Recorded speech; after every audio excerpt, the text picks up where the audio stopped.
खासतौर से प्रोफेसर स्वर्ण सिंह आपसे मैं जानना चाहूँगा, अभी जैसे प्रोफेसर दयाल जी ने जिक्र किया कि जो खासतौर से एक्टिव पॉलिसी की जब हम बात करते हैं, लेकिन अब से पहले भी इस तरह की नीतियाँ बनती थी, लेकिन उतनी कारगर नज़र नहीं आती थी। लुकीज़ पॉलिसी थी, लेकिन उसकी जो कारगर जब हम बात करते हैं उतनी शायद वो नज़र नहीं आई, और सिर्फ हम अभी बात कर रहे थे कैसे व्यापारिक रिश्ते जो हैं वहीं तक सीमित रह जाते थे। लेकिन एक्ट ईस्ट पॉलिसी की अगर जब हम खास तौर से बात कर रहे हैं, किस तरीके से इसका विस्तार हो रहा है और जो उद्देश्य है इसके पीछे वो क्या? इस हाँ ठीक बार है। इस बार आप देखें कि अभी हेलो। एक्ट ईस्ट पॉलिसी के भी 10 वर्ष पूरे हो रहे हैं। जी। तो एक तरह से रीअसेसमेंट करने का एक अच्छा अवसर है। और आपने जैसे कहा कि 90 के दशक से लगातार भारत का रुझान इन दक्षिण पूर्व एशिया के देशों से मिलकर विकास करने का हुआ था, पर उसमें लगातार और ख़ासकर पिछले दशक में तेजी आई है। जाहिर है उसके पीछे सबसे बड़ा कारण तो यही है कि भारत का अपना जो आर्थिक उत्थान एक तरह से हुआ है पिछले 10 वर्षों में, और आज जो वृद्धि दर लगभग 8% का भारत का है, वो भारत को और भी आकर्षक साझेदार बनाता है इन सब देशों के लिए। जी। और आपने जिक्र किया कि किस तरह से विकास को विरासत से जोड़ने की आज कोशिश है। वो इसलिए कि यदि विकास को लगातार बहुत दूर तक आगे ले जाना है तो केवल एक ट्रांजैक्शनल रिलेशनशिप नहीं हो सकती, आपकी बहुत ही ऑर्गेनिक एक तरह से साझेदारी बननी चाहिए, जिससे आपके लोगों में, आपकी संस्कृति में, आपके इतिहास में जो जुड़ाव रहा है जी। उसको भी सामने रखना होगा। और वो लगातार कोशिश है कि भारत की सांस्कृतिक जो संबंध इन सब देशों से हैं, जो धरोहर हम साझी देखते हैं इन देशों के साथ अपनी, उसको सामने लाकर यदि फिर विकास को आप आगे बढ़ाना चाहते हैं या सुरक्षा को मुहैया कराना चाहते हैं दोनों तरफ के देशों को, तो उसमें फिर मुझे लगता है साझेदारी और भी अच्छी होती है और दूर तक जाने की उम्मीद बनती है। और वो रुझान जो है वो लगातार सामने आ रहा है। और जाहिर है कि जैसे विश्व अब मान रहा है कि भारत तीसरी सबसे बड़ी आर्थिक व्यवस्था बनने जा रहा है, तो जो अपेक्षाएं हैं दूसरे देशों की भारत से, जब भारत के नागरिकों की जो अपेक्षाएं अपने ही नेतृत्व से होती हैं वो बिल्कुल अलग हो जाती हैं। तो उसी परिप्रेक्ष्य में आप देखते हैं कि जो साझेदारी का रवैया है, तालमेल है, उसमें जो गर्मजोशी नज़र आती है दोनों तरफ से, वो बिल्कुल अलग नज़र आती है आज। और उससे उम्मीद बनती है कि भारत की साझेदारी इन दक्षिण पूर्व एशिया के देशों के साथ, जो एक बड़े हिंद प्रशांत क्षेत्र का एक केंद्र बिंदु है, वो अपना बड़ा क्षेत्र अपने आप में ही एक विश्व का ध्यान आकर्षित करता है, क्योंकि वो पूरे इस हिंद प्रशांत या एशिया प्रशांत क्षेत्र में ही आर्थिक उत्थान हुआ है सभी देशों का, और उससे सामाजिक और राजनीतिक परिवर्तन हुआ है, तकनीक को ज़्यादा से ज़्यादा सामने लाया गया है। तो वो अलग अलग तरह की, चाहे वो राजनीतिक हो, आर्थिक हो या तकनीक को लेकर हो, साझेदारी केवल दक्षिण पूर्व एशिया के देशों के साथ तो है ही, पर उसके साथ साथ बड़े क्षेत्र में, हिंद प्रशांत क्षेत्र में भी भारत की साझेदारी बढ़ती हुई नज़र आती है।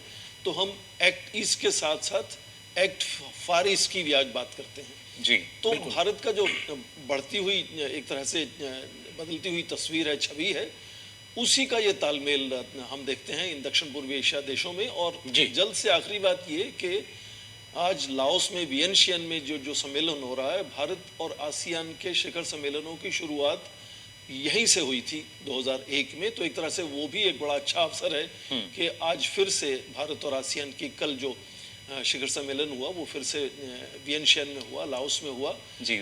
उसी से लगातार भारत जुड़ता रहा इन सब देशों से। तो एक तरीके से उसके भी जो आप जिक्र कर रहे हैं, लगभग 2 दशक से ज्यादा का सफर एक तरीके से कहा जा सकता है। आप स्वर्ण सिंह जी, यही सवाल मैं आप तक भी लाना चाहता हूं कि एफटीए नेगोशिएशंस को लेके जो बातचीत चल रही है उसमें किस प्रकार की व्यवहारिक जरूरतों बदलाव को आप देखते हैं, और क्या हम उम्मीद कर सकते हैं मार्च 2025 तक? देखिए, जब एफटीए पहले बना था भारत और आसियान का, तब दोनों के रिश्ते बहुत अलग तरह के थे, केवल व्यापार तक सीमित थे। आज भारत के रिश्ते जो हैं वो व्यापार तक सीमित नहीं है, निवेश भी है उसमें सामरिक साझेदारी है, रक्षा को लेकर साझेदारी है, मैरीटाइम सिक्योरिटी को लेकर बहुत अच्छी सोच है वो साझा करते रहते हैं दोनों तरफ से देश। तो आज जो रिश्ते हैं वो बहुत बढ़ चुके हैं, अलग अलग क्षेत्रों में उसको हम देखते हैं।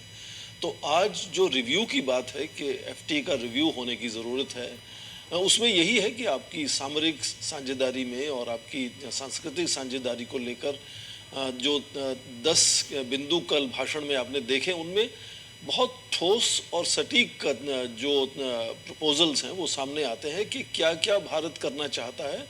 और उन सभी में बड़ी बात मुझे लगता है जो बदलाव लाने की ज़रूरत है वो ये कि आपने जैसे सुना कि अगले साल तक जो ट्रेड इन गुड्स की एग्रीमेंट है उसमें भी एक तरह से रिव्यू की ज़रूरत है, क्योंकि भारत जो है वो सर्विसेज में बहुत सक्षम है और सर्विसेज में ये सब बाज़ार जो इन देशों के हैं वो खुलने चाहिए भारत के लिए। तो चाहे वो फ्री ट्रेड एग्रीमेंट की बात हो जिसका अब रिव्यू की बात हो रही है कि उसको किस तरह से और कई क्षेत्रों में आयाम बनाए जाएं ताकि और भी अच्छा साझेदारी बने दोनों तरफ से, और उसके साथ साथ गुड्स के अलावा सर्विसेज में भी, और ख़ासकर जो हमारे कौशल है भारत के लोगों का उसको भी वहाँ रोज़गार मिलना चाहिए। तो बहुत सी अलग अलग चीज़ें जो बदलाव 10 साल में आया है। हालांकि व्यापार जैसे आपने सुना कि दुगना हो गया, 130 अरब डॉलर तक पहुंच गया है, पर उसके अलावा और कई क्षेत्रों में खासकर तकनीक के क्षेत्रों में भारत साझेदारी बनाना चाहता है। जैसे आप सुनते हैं डिजिटल पब्लिक इंफ्रास्ट्रक्चर पर एक पूरा नया नैरेटिव भारत ने शुरू किया है कि जिस जिसको चाहिए उसको मुफ्त में ये हम देने को तैयार हैं। इससे पहले अति आधुनिक तकनीक जो थी वो दूसरे देशों को देना ही नहीं चाहते देश अपने बहुत अच्छे दोस्त देशों को देते थे या बहुत बड़ी कीमत पर देते थे। तो भारत का जो डीपीआईज हैं वो तो भारत कह रहा है कि जिस देश को चाहिए वो ले सकता है। तो ये पूरा जो परिप्रेक्ष्य है, जो नैरेटिव है वो अलग है आज। इसीलिए उसी परिप्रेक्ष्य में आपने जो सवाल पूछा कि फ्री ट्रेड एग्रीमेंट जो है उसको रिव्यू करने की आज ज़रूरत है, उसको एक्सपेंड करने की ज़रूरत है। जी बिल्कुल। और खासतौर से प्रभुदयाल जी, एक बहुत महत्वपूर्ण पहलू है वो जिसका जिक्र भी आपने किया कि मैरीटाइम सिक्योरिटी को लेकर ईस्ट एशिया शिखर सम्मेलन के मंच पे जब मौजूदगी होगी 10 आसियान देशों की, वहाँ भारत की मौजूदगी भी होगी, अमेरिका भी होगा, चीन भी होगा, ऑस्ट्रेलिया भी होगा। इन तमाम देशों की मौजूदगी इंडो पैसिफिक रीजन से लेकर साउथ चाइना सी तक के जो तमाम पहलू हैं जिनकी वजह से चीन के विस्तारवादी सोच से कई आसियान देश भी परेशान हैं। इस मसले को लेकर किस प्रकार से कोई बातचीत होगी, अगर होगी तो किस तरीके से वो किस दिशा में जाती नजर आएगी? और ये जो फ्री नेविगेशन का पूरा एक बड़ा एजेंडा बन गया है ग्लोबल गुड को ध्यान रखते हुए, उस पर हम क्या अपेक्षा उम्मीद कर सकते हैं इस मंच पे? देखिए, जितने भी देश यहाँ 18 देशों के आपने जिक्र किया शामिल हैं ईस्ट एशिया समिट में, उनको सभी को कुछ हद तक ये चिंता कह सकते हैं कि है कि चीन का जिस तरह से उदय हुआ है और जिस तरह से चीन ने पिछले 2 दशकों में दक्षिण चीन सागर में अपना दबदबा बनाया है और लगातार पिछले 1 या 1.5 साल से फिलीपींस के साथ जिस तरह से तनाव बना हुआ है चीन का, ये विषय ज़रूर है कि चाहे प्रत्यक्ष रूप से फॉर्मल एजेंडा में ना भी आए पर वो उस पर बातचीत ज़रूर होगी, चाहे वो साइड लाइन्स पर हो, चाहे वो एजेंडा पर हो, प्रत्यक्ष रूप से हो या परोक्ष रूप से हो, बातचीत ज़रूर होगी उसको लेकर। उसमें ये भी समझना ज़रूरी है कि पूरे विश्व का जो ध्यान है पिछले करीब 2 या 3 दशकों में वो भूमि से हटकर सागर की ओर हुआ है। इसलिए भारत का जो 2015 का सागर इनिशिएटिव प्रधानमंत्री का है वो भी बहुत महत्वपूर्ण हो जाता है और कुछ हद तक जो दक्षिण पूर्व एशिया में इनिशिएटिव है उसी का हिस्सा है। तो मैरीटाइम सिक्योरिटी जब भारत की नज़र से देखते हैं तो जाहिर है कि भारत तो सदियों से सागर से जुड़ा रहा है, चाहे वो चोला एम्पायर की बात करें, मराठा की बात करें, फिर वो जब यूरोपीय देश भारत आए तब की बात करें। तो अब जब पूरा विश्व ही भूमि से हटकर सागर की ओर ध्यान करने लगा है और इसी के चलते आप देखें जो एशिया प्रशांत की बात थी वो हिंद प्रशांत पर बात बदल गई है। तो इन सब देशों का ध्यान इस पर ज़रूर केंद्रित रहेगा कि जैसे जैसे रुझान भूमि से कॉन्टिनेंट से हटकर मैरीटाइम पर जाता है तो उसमें चीन का इतना बड़ा जो उदय हुआ है पिछले 4 दशकों में 20 ट्रिलियन इकोनॉमी की तरह से बढ़कर सामने आया है, तो उसका जो दबदबा है उसके तौर तरीके हैं, क्या वो जो अंतर्राष्ट्रीय स्वीकार्य हैं मापदंड उनके तरीके से हैं जो उनको नकारते हैं, जो उनको किसी तरह से चुनौती देते हैं। तो जाहिर है कि इन सब मुद्दों पर ईस्ट एशिया समिट में आज ज़रूर बात होगी। पहले भी कल भी बात हुई, जैसे भारत के प्रधानमंत्री ने जो जॉइंट दस्तावेज जारी हुआ है उसमें कहा गया है कि भारत एक तो फिलीपींस के मुद्दे पर फिलीपींस की समर्थन करता है। और उसके अलावा ये भी कहा गया कि आसियान को जो चीन के साथ एक पहले से संधि हो चुकी है, जिसको declaration on conduct in South China Sea की बात कहते हैं, उसको पूरी तरह से लागू होना चाहिए अच्छे से। और जो लगातार बातचीत चल रही है आसियान देशों की चीन से, 2002 में शुरू हुई थी ये बातचीत, पर 2017 से औपचारिक तौर से वो नेगोशिएशंस हो रहे हैं, जिसको हम कहते हैं code of conduct in South China Sea. तो उसको भी जल्दी से जल्दी तैयार किया जाना चाहिए। तो एक तरह से परोक्ष रूप से कुछ हद तक सीधे तरह से भी कहा गया कि जो UNCLOS United Nations convention on law of seas है, उसके नजरिए से कोड ऑफ कंडक्ट बना चाहिए साउथ चाइना सी में, ताकि दक्षिण पूर्व एशिया के जो आसियान देश हैं उनकी जो चिंताएं हैं चीन को लेकर वो उनको सुलझाया जा सके। तो एक तरह से प्रत्यक्ष रूप से ये कल भी बात सामने आई है और जाहिर है कि आज भी आएगी। बिल्कुल। और मुकुल, हम नरेंद्र, ये जो भूमिका है भारत की, बिल्कुल काफ़ी महत्वपूर्ण है। और सर, प्रोफेसर स्वर्ण सिंह जी, एक महत्वपूर्ण पहलू एक ये भी है जिसका आप जिक्र कर रहे थे, सागर डॉक्ट्रिन का। लेकिन अगर हम और आगे बढ़ते हुए बात की जाए तो अब हम फोकस देख रहे हैं भारत का, जिसका शुरुआत में आपने जिक्र किया, वो पब्लिक डिजिटल इंफ्रास्ट्रक्चर को लेकर भी है। भारत की इसमें महारत है। फिनटेक पर भी पीएम मोदी का बहुत जोर रहा, उसमें भी एक महारत है। तो क्या इंडिया अपनी सक्सेस स्टोरी से, एक ग्लोबल गुड के लिहाज से, जब हम ग्लोबल साउथ की बात करते हैं, तमाम देशों के साथ मिलकर सहयोग को आगे बढ़ाने की बात करते हैं, वहाँ पे एक बदले हुए परसेप्शन में सहयोगात्मक रवैया से जैसे आगे बढ़ रहा है, क्या वो एक भारत की और छवि को विस्तार दे रहा है, जहाँ पे हम अपना जो हमारी महारत है या जो हमारा क्षमताएं हैं उसके साथ में हर बात को हम साझा करके आगे बढ़ने के लिए तैयार नजर आ रहा है? स्वर्ण सिंह जी। आरेंद्र, आपने ये बदलते हुए रुख की बड़ी अच्छी बात की। इसमें 90 के दशक में जब रिश्ते शुरू हुए थे दक्षिण पूर्व एशिया के देशों के साथ, तो उनको उस वक्त टाइगर इकोनॉमीज कहा जाता था और उम्मीद ये की जाती थी कि वो भारत के लिए क्या कर सकते हैं। आज बदलते हुए परिप्रेक्ष्य में भारत उनके लिए क्या कर सकता है, ये सोच सामने आती है। इसीलिए लगातार कल के भाषण में भारतीय प्रधानमंत्री ने 10 बिंदुओं पर बात की कि जो भारत करना चाहता है इन सब देशों के लिए, और उसी के चलते चलते ये भी कहा गया कि भारत दक्षिण पूर्व एशिया के देशों को अपने जो एक ग्लोबल साउथ का अभियान भारत ने शुरू किया है, 3 शिखर सम्मेलन हो चुके हैं, इन देशों को भी वो ग्लोबल साउथ का हिस्सा मानते हैं और उस नजरिए से भी अपने जो आपस में साझेदारी है, भागीदारी है, रिश्ते हैं, उसको और आगे बढ़ाना चाहते हैं। और उसी नए परिप्रेक्ष्य में ये डीपीआईज का जिक्र होता है कि भारत आज सर्विसेज सेक्टर में और खासकर ऑनलाइन पेमेंट्स के लिए, जैसे भारत एक उदाहरण बन चुका है विश्व में, इतने बड़ी संख्या में भारत में लोग ऑनलाइन पेमेंट्स का यूज कर रहे हैं। और कई अंतर्राष्ट्रीय स्तर पर आप देखें कि जब सर्वव्यापी महामारी हुई तब भी इस तरह के साइबर स्पेस पर हमने प्लेटफॉर्म्स बनाए और बिलियन से ज़्यादा लोगों को हमने इनैकुलेट किया और समय समय पर उनको सहायता पहुंचाई, पूरे विश्व में सहायता पहुंचाई। तो उस नज़रिए से स्वास्थ्य में भी भारत का एक तरह से जो गुणवत्ता है, जो छवि है, उसमें पूरा बदलाव आया है। तो अलग अलग क्षेत्रों में आज भारत किस तरह से कुछ सहायता कर सकता है इन सब देशों की, और तालमेल बराबर की तरह से बनता हुआ नजर आता है कि वो देश भी भारत में कुछ सहायता दे सकते हैं और भारत भी उन देशों में बहुत तरह की सहायता दे सकता है, चाहे वो पर्यटन की बात हो, स्वास्थ्य की बात हो, साइबर सिक्योरिटी की बात हो, युवाओं की बात हो, महिलाओं की बात हो। अलग अलग तरह से भारत क्या कर सकता है, आज रवैया जो बदला है उसमें यही बात आपको नजर आती है। जी बिल्कुल। और खासतौर से प्रभुदयाल जी, आज वो पूर्वी एशिया शिखर सम्मेलन में शिरकत करने वाले हैं। कल भारत आसियान शिखर सम्मेलन में उन्होंने भारत की बात को रखा है और लगातार द्विपक्षीय बैठकों का दौर भी हमने देखा है। और हमारे साथ खास मेहमान है प्रधानमंत्री की इस यात्रा पे तमाम पहलुओं पर विश्लेषण करने के लिए हमारे साथ में पूर्व राजनयिक हमारे साथ में मौजूद हैं प्रभुदयाल जी। इसके अलावा प्रोफेसर स्वर्ण सिंह जी हमारे साथ स्टूडियो में मौजूद हैं।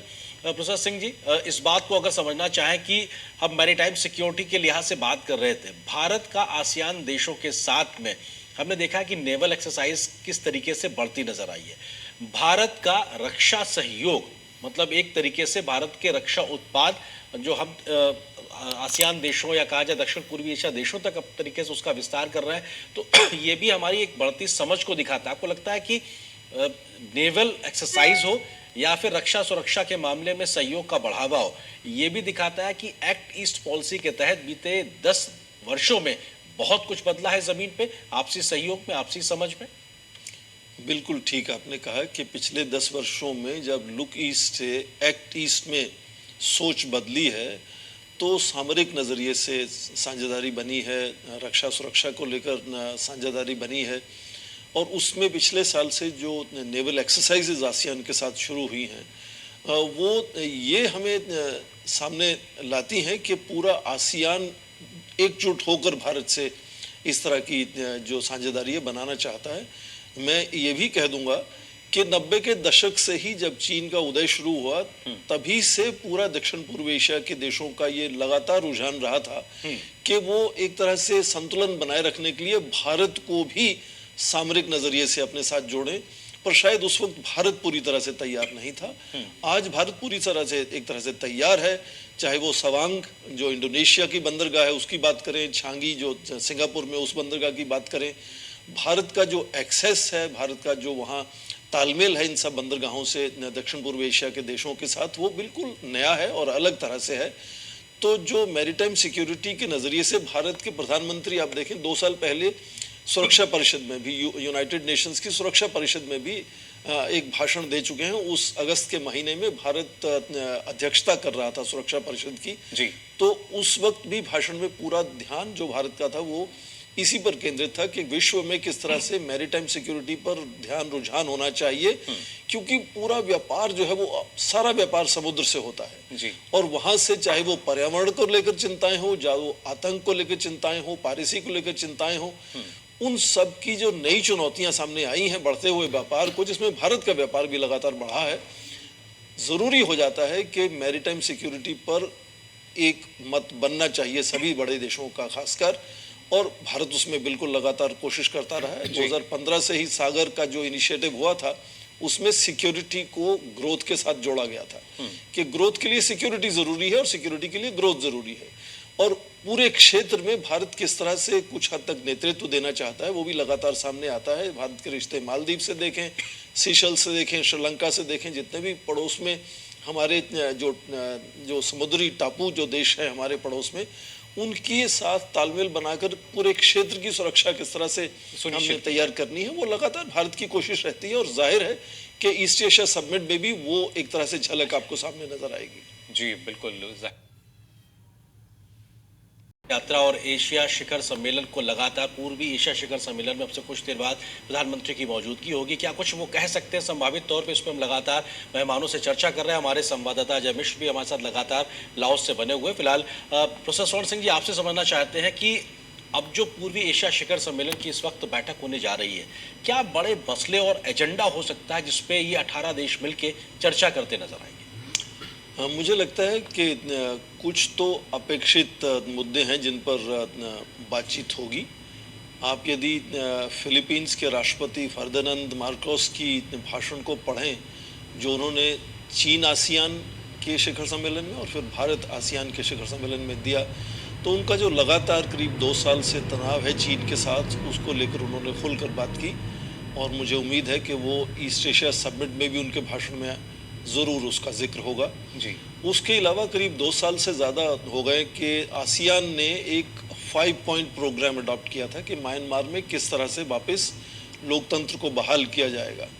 तो जाहिर है कि ज़्यादातर देशों की अपेक्षा होगी इससे कि उस पर भी बात हो कि कहाँ तक वो बात पहुँची है, किस तरह से म्यांमार में लोकतंत्र को बहाल किया जा सकता है। भारत ज़रूर आतंक को लेकर बात करेगा कि आतंकवाद का जो मसला है पूरे विश्व में, वो इस क्षेत्र में भी चिंता का विषय है, उस पर बातचीत होगी। उसके अलावा भारत और कई तरह की बात कर सकता है, जिस तरह से स्वास्थ्य को लेकर महामारियों की चिंता है कि बार बार हो सकता है ये हम चुनौती सामने आए। साइबर सिक्योरिटी को लेकर भारत जिक्र कर सकता है, तकनीक के हस्तांतरण को लेकर बात हो सकती है, और तो किस तरह से राष्ट्रों का जो संबंध है उसको राज्यों से परे ले जाकर लोगों के संबंध में, पीपल टू पीपल की जो रिलेशनशिप्स है उस तक पहुंचाया जाए, उस पर भी बातचीत हो सकती है। तो ये कई तरह के मुद्दे हैं, मुझे लगता है, जो अलग अलग भाषणों में आपको वहाँ आज नजर आएंगे, भारत के प्रधानमंत्री के भाषण में भी आपको नजर आएंगे। पर किन मुद्दों पर सहमति बनेगी, क्या एक दस्तावेज जारी होगा सब सर्वसम्मति से इसके बाद, उसकी भी उम्मीद रहेगी आज शाम तक। जी बिल्कुल, उम्मीद हम किस तरीके से देखिए बेहतर हम कर सकते हैं। और खासतौर से प्रोफेसर स्वर्ण सिंह, आपसे मैं समझना चाहूँगा, क्योंकि जो चीन की एक विस्तारवादी सोच रही है, जो जिस तरह की विचारधारा रही है, अब थोड़ा सा उसको लेकर जो बातें हैं ज़रूर कही जाने लगी, लेकिन पहले वो तमाम इस तरह की बातें भी निकल कर नहीं आती थी।